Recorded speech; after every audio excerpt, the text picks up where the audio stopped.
This episode of Film Learnin is brought to you by RenderCrate. The sacred Jedi texts. Oh.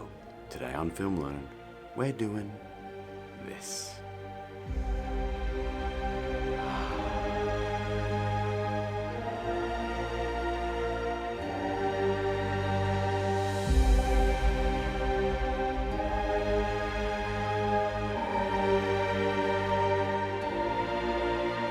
Hey guys, welcome to Film Learnin, the show dedicated to learn you some filmmaking and learn you good. And on today's episode, we're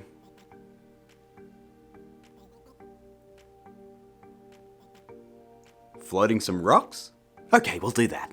So gang, today's effect is based on a scene in The Rise of Skywalker, the final installment in the Star Wars sequel trilogy, which you may or may not like. I personally thought that Rise of Skywalker was a solid but nevertheless, I thought this scene was cool, and floating rocks has sort of been a staple in Star Wars for quite some time since Luke went to Dagobah. So I thought today we'd do that effect. Now I am excited to say that this episode is sponsored by RenderCrate, and we are going to be using some of their cool 3D assets in their RenderCrate section. Now let's cut to me over there to tell you a little bit more about our sponsor, RenderCrate. Thanks Grant over there. Man, that guy's handsome. Oh. Hey guys, today's episode would not have been possible without the awesomeness that is RenderCrate's website, so let's take a look.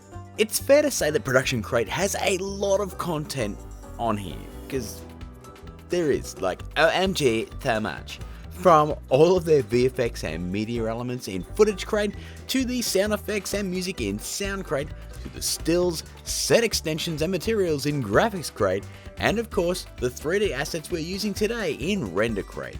Not only do they have all of this stuff in their extensive libraries, they also have a whole bunch of free extensions and plugins such as their new heat radiation plugin. It really is a one-stop shop for any filmmaker that is looking to give their project a little bit more oomph. The best part is you can start off with a free membership, and if you decide you need a little bit more, you can easily upgrade at any time. And with several different ways to join up, I'm sure you'll find one that'll suit your needs. And if that doesn't say you on this awesomeness, let's also not forget they have a ton of tutorials on how to use all these assets on their YouTube channel, and on top of that, the boys have even appeared on Film Learnin, and as we all know, it doesn't get any cooler than that. So if you are interested in this gluttonous hub of all things filmmaking awesome, head to productioncrate.com and check it out for yourself. Back to you, Grant. Thanks guy that is totally over there right now. He's not. My God. Now in order to complete this effect, you are going to need the full version of Cinema 4D. Sorry guys, it just has some effectors that aren't in Cinema 4D Lite. Now this technique does work with any 3D model, so you don't need this specific 3D model. They're just really cool, so you should check them out. Link below. And finally, of course, you need to shoot your actor on a green screen just floating around. Now how I actually achieved this effect was sitting on a stool, but before I sat on that stool, I actually tied a t-shirt to the bottom of the stool, so I had a flap of material that was covering the bottom of it. So when I actually sat on the chair, it looked like my robe was just sort of flowing over the front. That eliminates any need to do a lot of masking in that area, and it actually makes the job a lot more simpler. So try and do that. But apart from the green screen footage, the full version of cinema, and the assets, there's not much more to this guys. So let's get to work, shall we? Okay gang, here we are in After Effects. I've got my green screen shots set up in a comp and ready to go. So of course you can see I have to key this out. And most importantly, I gotta remove that chair I'm sitting on first, because we ain't floating if we're sitting on a chair. So we're gonna do that in Mocha. So I'll head up to Effect, Boris Effects and grab Mocha. Let's hit that logo and jump on in. Inside Mocha, all we wanna do is grab the X-Spline tool and draw a mask around our hanging material like so. The rest of the mask can be rough since we're keying it out anyway. I'm then going to ramp it up to 90% down here. I'm going to check on scale and translation, and let's hit track it.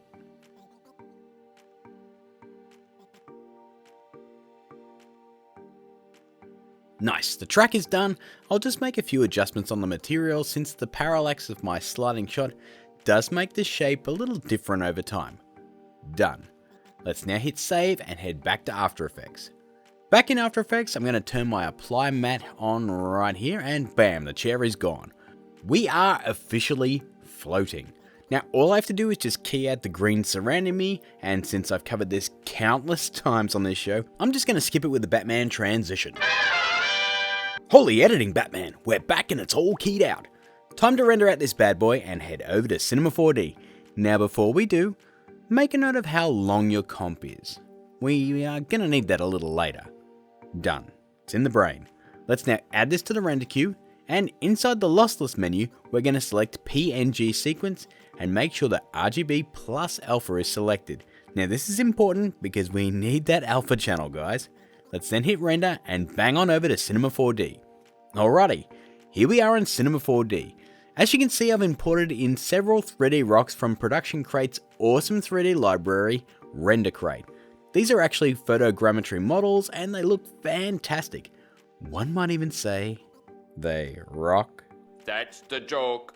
Anyway, let's move on, shall we? I've also set the frame count to the same as my After Effects composition. Now the first thing we want to do is get these rocks randomly rotating. So how do we do that? Well, we're going to do that with MoGraph. So let's head up to MoGraph and grab a fracture. Yes, this is what I used to explode the Iron Man model, but it has many other purposes. We'll drop all of our rocks in and make them a child of the fracture. We'll then set it to explode segments and bam, nothing happens because we need an effector. So let's head back up to MoGraph and grab one. With the fracture selected, we'll grab a random effector and now bam, those rocks are all over the place, which is not ideal. So let's quickly open up the parameter setting and turn off position, and we'll turn on rotation. We'll now head down to P and type in a value of, 500 degrees. You can now see that if I head to the effector and play with the strength, our rocks now are randomly rotating at slightly different speeds. Okay, we can now animate that rotation over the course of the project file. So let's head to frame 1 and hit the keyframe button on strength.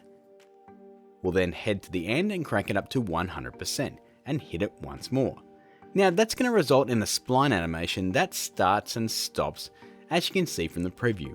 We don't want that ramping up and slowing down at all. We want those rocks to start in motion and end still in motion. So let's select each keyframe and switch them from spline to linear on the drop down menu. Done. Now if we preview it, you can see the ramping is gone and our rocks just rotate. Next step. So we know these rocks need to move in a circle around our actor.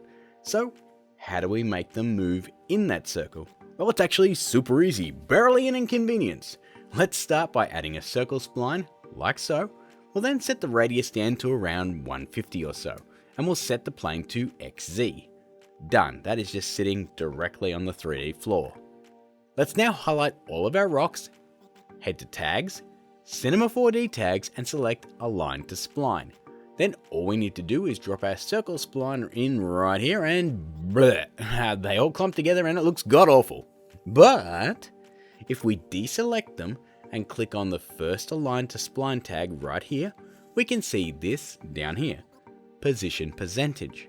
If we increase this to say 10%, you can see that that rock has moved along the spline.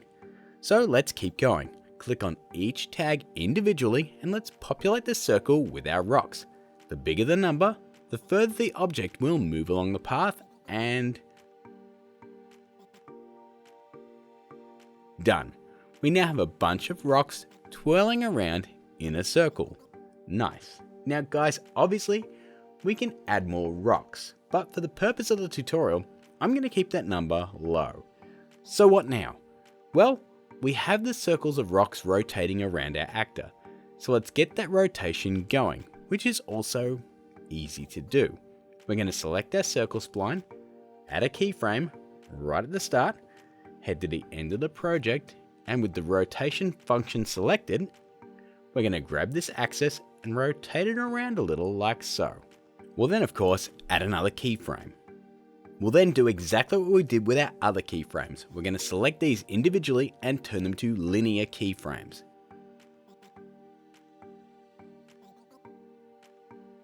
And finally, we're going to select that spline once more. We'll then right click and we'll hit group. That way it'll put it into a new null. We can now grab that null and move it into place wherever we want without upsetting any of the animation that is embedded in all of that. The end result looks like this. Okay, we have made a rotating ring of rocks in no time at all. So let's now totally cheat and make a second one. First, we're going to grab all of the components that we have right here, and we're going to group them all together into a new null. We're then going to hit Ctrl C and Ctrl V and make a totally new ring of rocks. Let's then adjust that so that it looks opposite to our first ring. Nice. Okay, this is a good start, but they kind of look like they're mirroring each other. So let's rotate it around on the axis so the rocks no longer match up. Done. Now we kind of want one to be on the inside and one to be on the outside. That way they won't collide at all. So that's actually a quick fix. All we need to do is open up the null, click on the circle spline and increase the radius a little. All done. We now have two different rings moving around in unison. Pretty cool, hey? Now gang, it is up to you whether you want to adjust further. You can play with the size of the rocks if you like, or change their positions on the second ring using that spline path percentage controls. Anything you like to change them up a bit to stop them looking as samey. As you can see by my slower preview, that the amount of rocks and animation is starting to slow down the system and your preview. So just be aware, this can happen. If you want to speed this up for previews, all you have to do is just check off the fracture right here, and you'll notice that instantly makes a difference. Just make sure that you turn it back on before you render this out. Now it's time to bring in your actor, and believe it or not, this is also easy. Let's start by adding a plane to your scene up here. We'll then set the orientation to -Z. We can then add a new material by double clicking down here in the material menu. We can then open up that material by double clicking on it. Let's then turn off reflection and color. We'll then check on luminance, and it's in here where we'll import our actor footage. We'll then click on the image in animation, and then we'll click calculate. Next, we'll head down to alpha, check that on, and repeat the exact same steps. Import the footage, calculate the animation, and finally, we're going to head down to editor and find animate preview and check that on. Let's then drag and drop that material on top of our plane, and we now have our footage sitting in our scene, and it's looking a bit janky. Let's now adjust it into the right shape.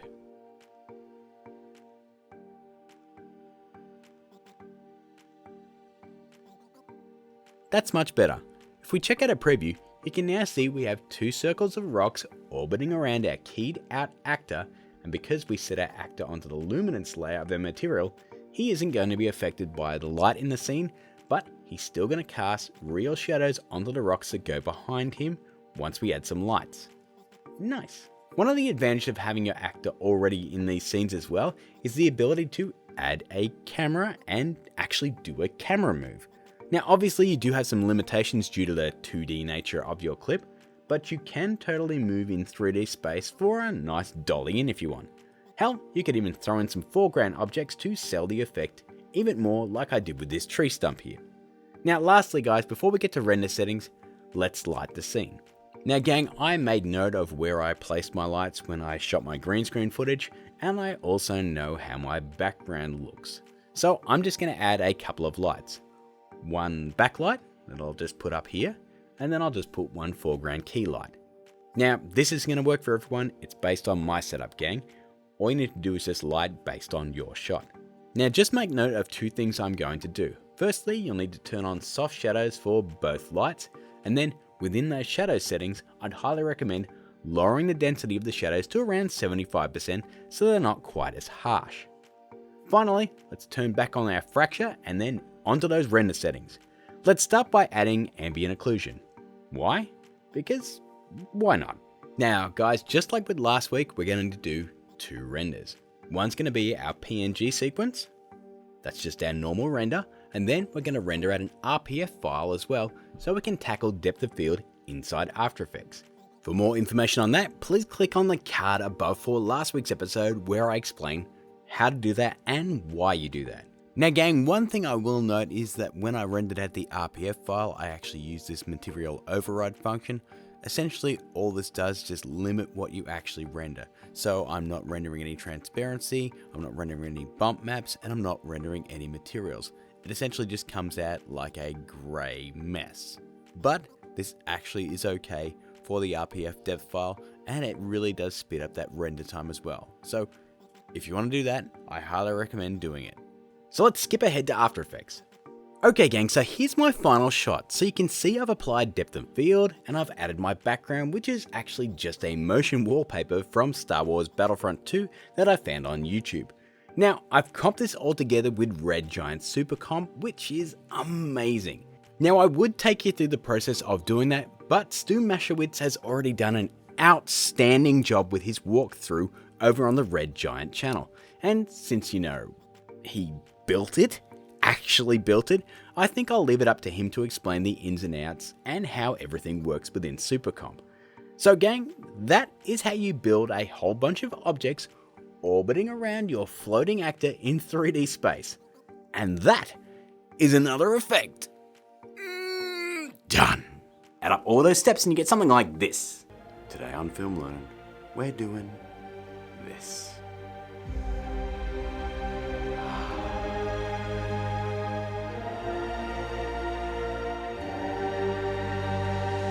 So guys, that is my take on the floating rock orbit thingy effect from Rise of Skywalker, or basically any floating rock effect that you've seen in Star Wars. As you can see, it does have a few fiddly steps, but it's really not a hard effect to pull off at all, especially with those sweet 3D rock assets from RenderCrate. This video's sponsored! Woohoo! But for now guys, that is all I've got for you. If you did enjoy the video, please smash that like button. I really do appreciate it guys, and it does help out. If you do have a request, leave it in the comment section because I read every single one of them. And hey, if you are new here, hit that subscribe button below and turn that notification bell on so you don't miss a single Film Learning episode. Speaking of other episodes, I've got 2 more right over here, as well as all my social media crap. If you want to see some behind the scenes stuff and work in progress, I post it on there all the time with the Insta and the Twitter. And hey, if you want to help support us, just to give us somewhat of a budget, you can click our Patreon link there, or you can help by joining up as a YouTube member by clicking that join button below. But until I see you again guys, keep learning.